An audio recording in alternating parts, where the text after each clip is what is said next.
They used me for clout and blocked me, but then I hacked their live stream and exposed everything. I was the camera guy, the silent one behind the lens while they danced, laughed, and lip-synced their way to viral fame. You never saw my face, but you've seen my work. Every transition that made your jaw drop, every perfectly timed beat drop, every aesthetic B-roll montage that made you hit like without thinking, that was me. My name is Jordan Cole, and this is the story of how I helped build 3 influencers into overnight stars, only for them to block me like I was nothing. But trust me, I didn't stay nothing. It started my sophomore year of college. I was a quiet transfer student, awkward, camera shy, obsessed with Final Cut Pro and visual storytelling. I lived for color grading and seamless edits. I wasn't into parties or dorm drama. I kept my head down and freelanced for local musicians just to afford books. That's when I met them. Zara, Mia, and Cody. Roommates. Loud, beautiful, confident. They had that chaotic, irresistible energy, like they were born to be followed. I met them in the common room when Zara tripped on my power cable while I was editing a wedding video. She glanced at my screen, tilted her head, and said, "Wait, did you do that transition yourself? That's sick." That's all it took. From that day on, I was their go-to guy. At first, it was small stuff. "Hey Jordan, can you help us film this TikTok trend? Hey Jordan, wanna edit our weekend vlog?" I didn't mind. I had time, and I genuinely liked being part of something fun. They were charismatic in front of the camera, but they had no idea how to plan a shot or build momentum. That's where I came in. I storyboarded their skits, wrote punchlines, shot footage with my own gear, edited all night while they slept. I added royalty-free music, voiceovers, transitions, captions, even custom thumbnails. Their following exploded. First a few thousand, then tens of thousands. Then brand deals started showing up, teeth whitening kits, travel collabs, sponsorships from shampoo brands. They screamed with joy in the hallway. Zara bought a ring light. Cody dropped out of his part-time job. Mia started saying content is our real future. They said we were a team, but they only posted them. The first time I asked to be tagged on a behind-the-scenes reel, Mia smiled sweetly and said, "Oh babe, we're just keeping it clean and centered right now." The vibe is, like, minimal. Minimal. Right. Minimal, as in, no trace of the person who made them viral. Still, I kept working. I figured credit would come. After all, we were friends. We pulled all-nighters together, ate microwave popcorn while watching our videos go viral, laughed at hate comments, celebrated each milestone. I told myself, they'll take me with them. They have to. They wouldn't just leave me behind. I was wrong. The first big betrayal came during spring break. I was editing their Coachella video, 12 hours of raw footage. They told me they needed it done by Monday for a brand deadline. I canceled my plans, stayed in my dorm, and gave them a full 4K edit with color grading, drone overlays, and smooth motion graphics. It was one of my best works. The video hit 3.2 million views in 2 days. They went viral on TikTok, Instagram, and even landed in a BuzzFeed article about Gen Z's hottest creators. I got a text from Zara. "Hey love, thank you so much for the vid, it slayed. We owe you like dinner or something FRFR. Dinner? I hadn't eaten in 2 days. And when I commented on the post, just a emoji, it was deleted. I thought maybe it was an accident, until I tried messaging them again and realized I couldn't. Blocked. One by one. Zara, Mia, Cody, Instagram, TikTok, even Venmo. I sat there in my dark dorm room, heart pounding, eyes wide, refreshing their profiles, confirming it again and again. Gone. I went to check the shared drive we used for uploading videos. Locked out. The password was changed. I texted Mia, "Hey, what's going on? Did I do something?" No response. I emailed Zara, nothing. I DM'd Cody's backup account. Blocked there too. 3 years. 3 years of unpaid labor, of loyalty, of creativity, of helping them rise while I stayed in the background. And they dropped me, without a word, without even a fake excuse. I spiraled. For weeks, I didn't sleep. I rewatched the videos I made, frame by frame, thinking maybe I had imagined my own value. Maybe I was just a tool. But the rage kept growing. Not because they were famous.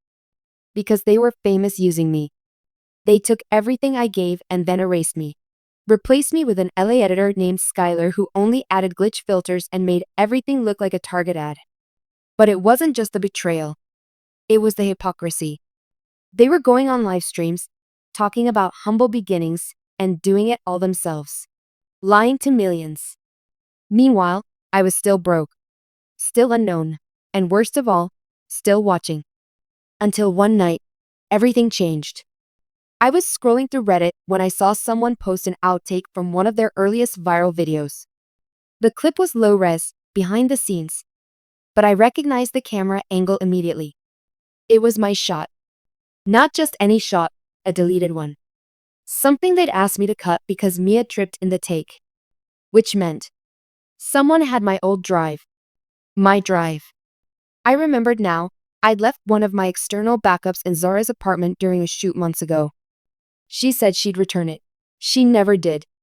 And now they were using my raw footage. Repurposing it in flashback reels and anniversary montages. Claiming it as theirs. That was the final straw. You see, I may not have been famous, but I had something far more powerful. The receipts.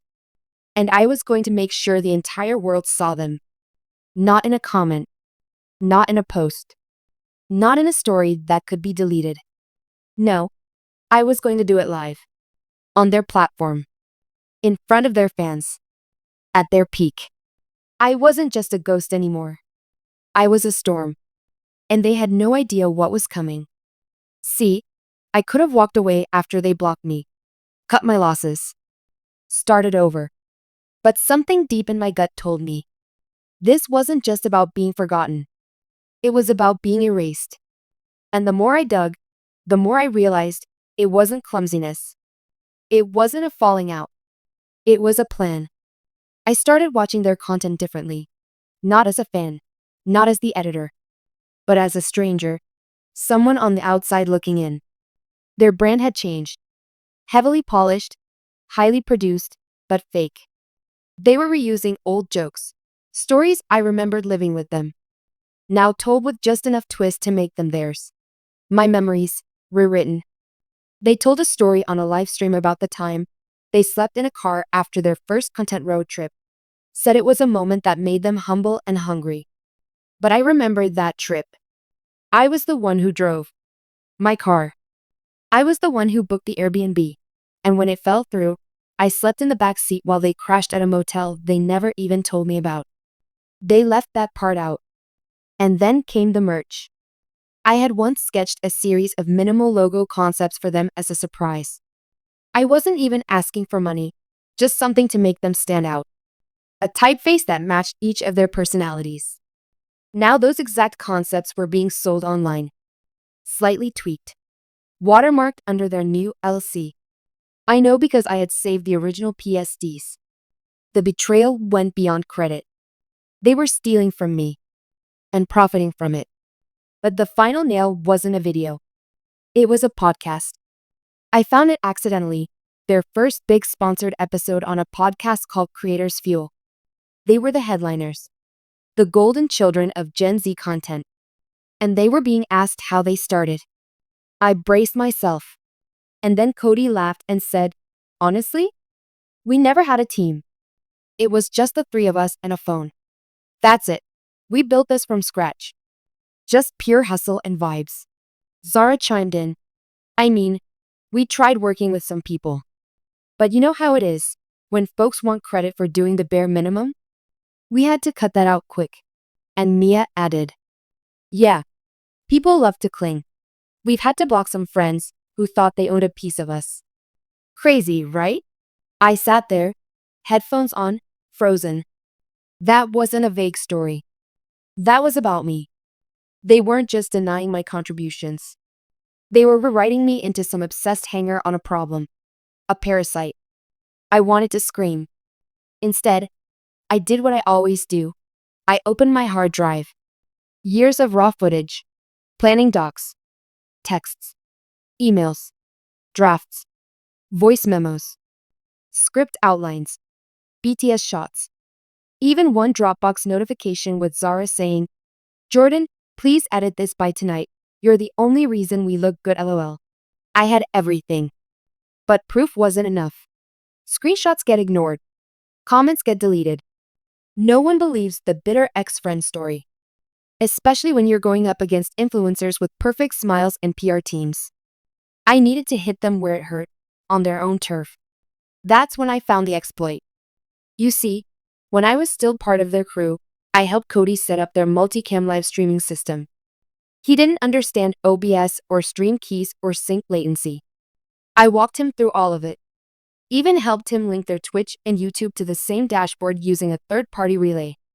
And in doing that, I created the admin account, my email, my password. They never changed it. Because they didn't think I mattered. Because they thought I was gone. Because they never imagined I'd fight back. That's when the idea began forming. Not revenge in the shadows. Revenge in the spotlight. They had an event coming up, a huge one. They were co-hosting a charity livestream with a cosmetics brand, an 8-hour vibe-a-thon with giveaways, dance challenges, fan shoutouts, and influencer collabs. Over 300,000 people had RSVP'd in the comments. Brands were paying thousands for ad slots. And it was all going to stream through the system I helped build. I had the credentials. I had the footage. I had the motive. Now I just needed the moment. For 2 weeks, I planned it down to the second. I wrote a script, built transitions, edited a full exposed video showing time-stamped messages, before and after edits, audio of them trashing people behind the scenes, even raw clips of them mocking their fans. I spliced it with montages of their fame, showing exactly how every milestone was built on stolen effort. My effort. I called the video "The People Behind the Vibe," the truth they never told you. And I timed it to go live at exactly 3 hours and 19 minutes into the Vibe-a-thon, when engagement would be peaking and everyone, brands, influencers, and fans, would be watching. All I had to do was wait. The night of the stream, I sat in silence. On one monitor, the live footage, Zara blowing kisses to the camera, Cody doing push-ups, Mia laughing with her sad girl era makeup tutorial. On the other, my OBS control panel. Stream key verified. File preloaded. 1 click away. I hovered my mouse over "Go live." And in that moment, I didn't feel nervous.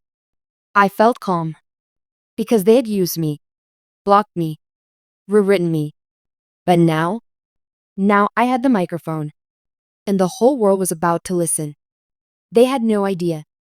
None. Zara was mid-laugh, cheeks flushed, basking in adoration. Cody was flexing in the corner, trying to break his own record for Clout push-ups. Mia, ever the aesthetic queen, was reading donations in a soft influencer voice. "Thank you, Bubbly Moon 88, for the $20. You're so sweet." All for the puppies. It was 3 hours and 19 minutes in. Just like I planned. My cursor hovered over the button. Go live. I clicked it. For half a second, nothing happened. The stream continued like normal. And then, the screen flickered. Their smiles froze. The chat exploded. What was that? Glitch? Did the stream just cut out? Hello? The stream stuttered for 2 beats. And then, like thunder rolling over the internet, my expose video took over the feed. I watched from my laptop, every frame of the pre-recorded footage blaring across their platform. Thousands of live viewers. Sponsors watching. Influencer peers tagging. And the chat. Oh God. The chat erupted. Zara's frozen face disappeared, replaced with black and white clips. The opening text faded in. "You know them as the Vibe Pack, but you don't know what they did to the one person who made it all possible." Then, boom. Quick cuts. Me. My footage. their original content. Side-by-side comparisons of my early edits and the finished clips they posted. Same audio. Same transitions. Same background music I licensed. With timestamps. Emails. Old voice notes. Then a screen recording of Zara saying, "OMG, Jordan literally makes us look famous." Then a cut to her months later on the podcast, laughing, saying, "We built everything ourselves." The contradiction was deafening. The footage moved fast, methodical, brutal, undeniable. Behind the scenes videos of me setting up shoots while they scrolled on their phones. Old Dropbox file transfers, labeled Jordan Final Draft V3. A snippet of Cody asking me, "Bro, what does aperture mean again?" Followed by a clip from his TikTok where he explained aperture like he was Spielberg. Then came the quotes. Screenshots of our chats. Cropped messages. Then zoomed out to show the real full message. Zara texting, please save that clip where I looked skinny. You're the GOAT." Mia messaging, "Can you add a soft glow filter to my face? I looked oily, LOL." Followed by her Instagram caption, "No filter. Just real." The video ended with a hard cut to black. Then one final message. "You built your fame on stolen labor. You blocked me to erase the truth. But the internet doesn't forget, and neither do I." Jordan Cole. I leaned back in my chair. My hands were shaking. Not from fear. From power. Because what happened next? I'll never forget it. The screen cut back to their live stream, and suddenly, chaos. Zara was off camera, yelling at someone. Mia stood frozen, staring at the screen like it had slapped her. Cody was scrambling with the laptop, his voice cracking. "Bro, end the stream, end IT." But the thing was, they couldn't. The platform had buffered the exposé as a priority stream. The algorithm was still pushing it. Viewers who hadn't even joined the original livestream were now getting push notifications saying, "The Vibe Pack exposed, live now." They were caught in real time. Panic flared across their faces. Zara rushed back into frame, face pale, trying to salvage something. "Hey guys. So, that was, like, a really weird edit someone put in, obviously fake, we're handling it." But no one was buying it. The chat was full-blown revolt. "You lied? Jordan made your brand. Wow, y'all are trash. Where's the apology? Mia crying won't fix this." The donation ticker stopped. The sponsor tags were pulled. Their follower count started dropping in real time. Mia looked like she was about to throw up. And Cody, the man who once bragged about cutting dead weight, was now unplugging cords like his life depended on it. But it was too late. The video had already been clipped, reposted, duplicated, mirrored on Twitter, Reddit, TikTok, YouTube, and every forum imaginable. It was trending on Twitter within 22 minutes. #VibeExposed. #Justice for Jordan. #Clout theft is real. And then, my inbox blew up. I started getting emails, DMs, LinkedIn requests.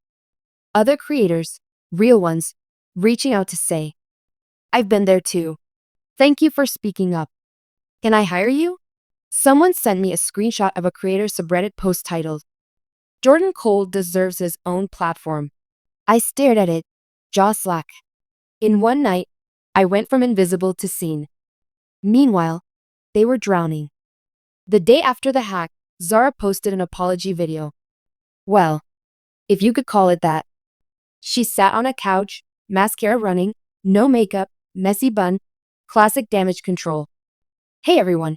So, obviously, a lot happened yesterday. And I just want to say, we never meant to hurt anyone. We love Jordan. He was, like, a friend. We just grew apart. Like they hadn't deliberately cut me out of everything. Like they hadn't erased my name from the drive folder, replaced me with an intern, and ghosted me across every platform. Like I was the one who left." The comments weren't having it. "No tears for years of work. You literally blocked him. Y'all just mad you got caught." Within hours, sponsors began pulling out. Brand collabs? Paused. Their cosmetics deal? Dropped. Their shared podcast? removed from Spotify. Even their fans, the ones who once called themselves Vibe Tribe, turned against them. They started calling me Jay. Just Jay, like I was some underground legend. I didn't ask for a fan base, but they gave me one. A week later, I got invited to do a video interview for a YouTube channel with over 10 million subscribers. They asked me to tell my side of the story, and I did. I told them everything, from the dorm shoots to the Dropbox files, the sleepless nights, and the moment I realized I wasn't just being used. I was being deleted. And I ended it by saying, I don't want revenge. I want recognition. And I think everyone who's ever been used for someone else's spotlight deserves that. The video went viral, 8.3 million views in 3 days. I started getting speaking offers, editing jobs, even offers to start my own creator house, built on fairness, honesty, and shared credit. I didn't take everything from the Vibe pack. I just gave them back the silence they gave me. And trust me, they didn't like how that felt. People think revenge is loud, explosive, messy. But the best kind of revenge? It's slow, surgical, precise. After I hacked their live stream and dropped the expose, the internet did half the work for me. They were canceled, humiliated, and panicking. But that wasn't the end. That was just the reset button. I didn't want their followers. I wanted to take everything they thought made them untouchable and show them what earned power really looked like. So while the Vibe Pack tried to play defense with apology videos, PR spin, and disappearing sponsors, I got to work. For years, they built a brand on top of my effort. Now, I was going to build my own. The first move? I launched my own channel. Not flashy. No fake smiles. No pastel backdrops or clickbait thumbnails. Just a video titled, Here's What They Never Showed You. It wasn't a rant. It was a masterclass. I broke down how viral videos were actually made, the lighting, the color grading, the storytelling. I showed examples of how they'd come to me with half-baked ideas, and how I'd shape those into stories with rhythm and polish. I even used side-by-side shots, raw footage versus final product with commentary. The video blew up. Not because it was dramatic, but because it was real. People flooded the comments. I learned more in 20 minutes than 2 years on TikTok. So you were the genius behind their videos. Teach me, please. I want to learn from someone real. Within a week, I had 500K subscribers. Not for drama, for value. But I wasn't done. I started a newsletter, a digital production school for aspiring editors, storytellers, and creators. I named it Backseat Director. The irony wasn't lost on me. It was for the people like me, the ones stuck behind the scenes while others took credit.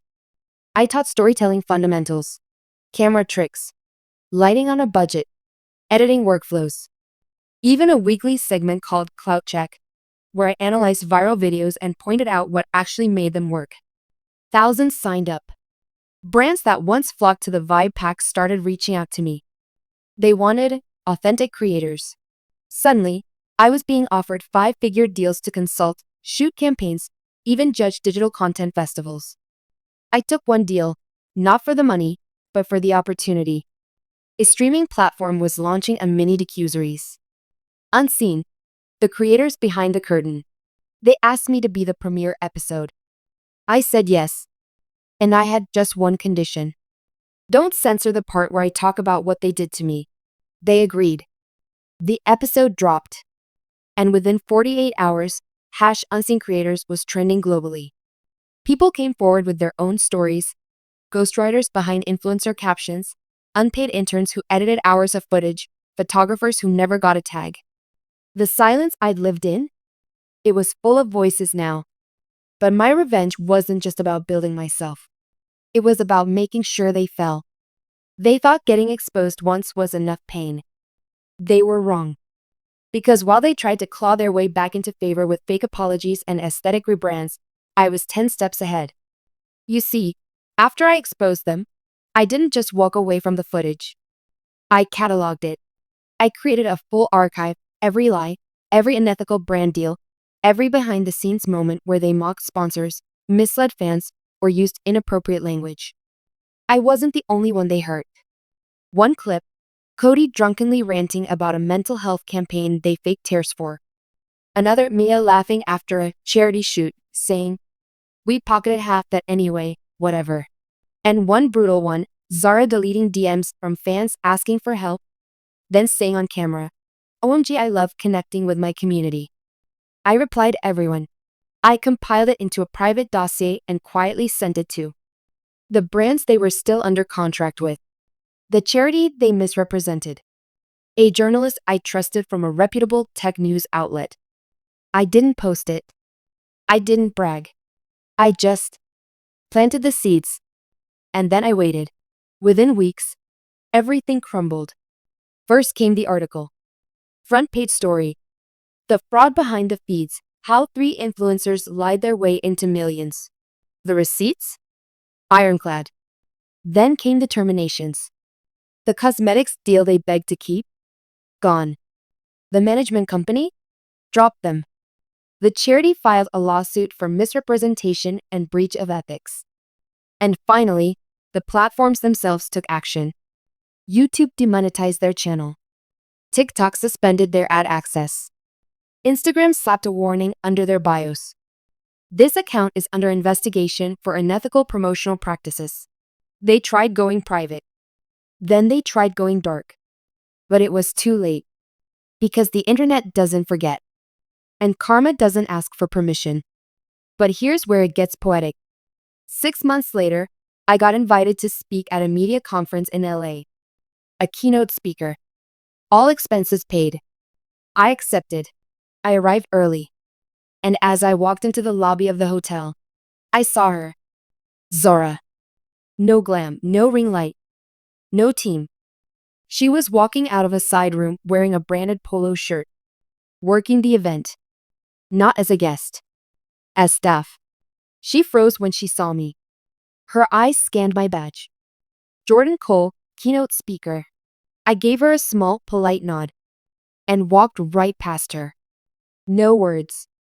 That was the real revenge. Not a live stream. Not a takedown.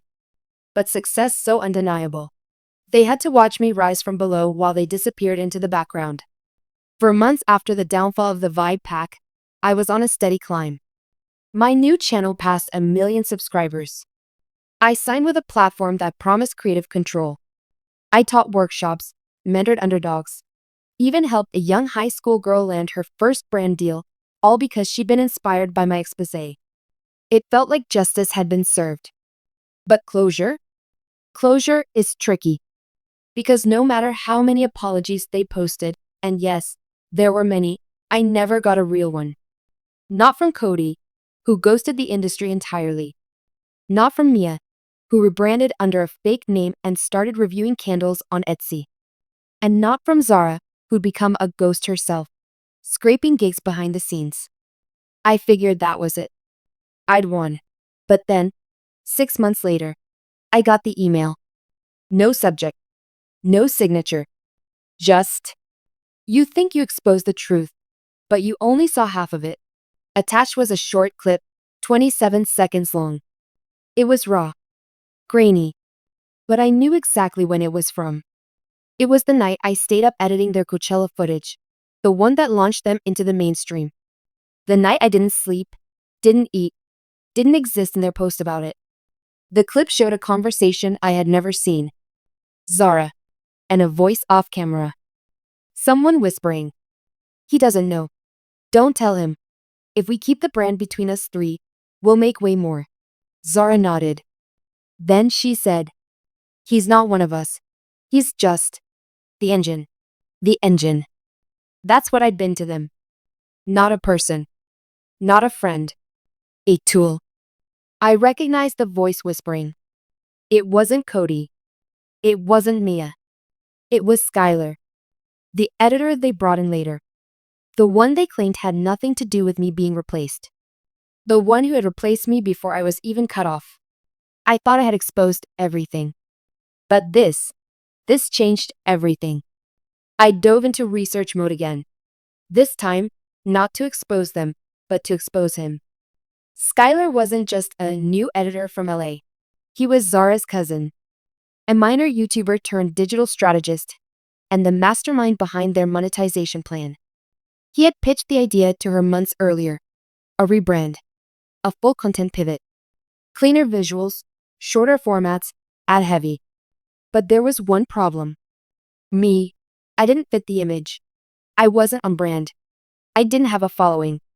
And worst of all, I was too visible in the files. So he convinced her. Cut the dead weight. Keep the profits in the family. They'd rebranded everything with Skylar's creative direction. And they didn't just replace me, they deleted all trace of me. Blocked, scrubbed, locked out. Even the idea to ghost me? Hiss. The entire betrayal wasn't impulsive. It was engineered. And now, with them gone, Skylar was quietly building his own platform, using their leftover fanbase to start a media agency. He called it Vibe House. No mention of the Vibe Pack. Just original vision, bold creators, no filler. The irony was stunning. I debated what to do. I'd already won. I had my platform, my respect.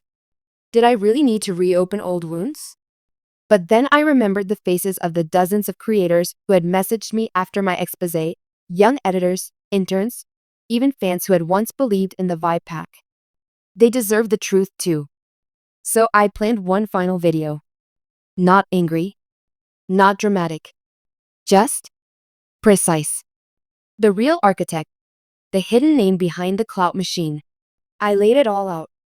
The connection, the leaked conversation, the full timeline of how I was removed and why.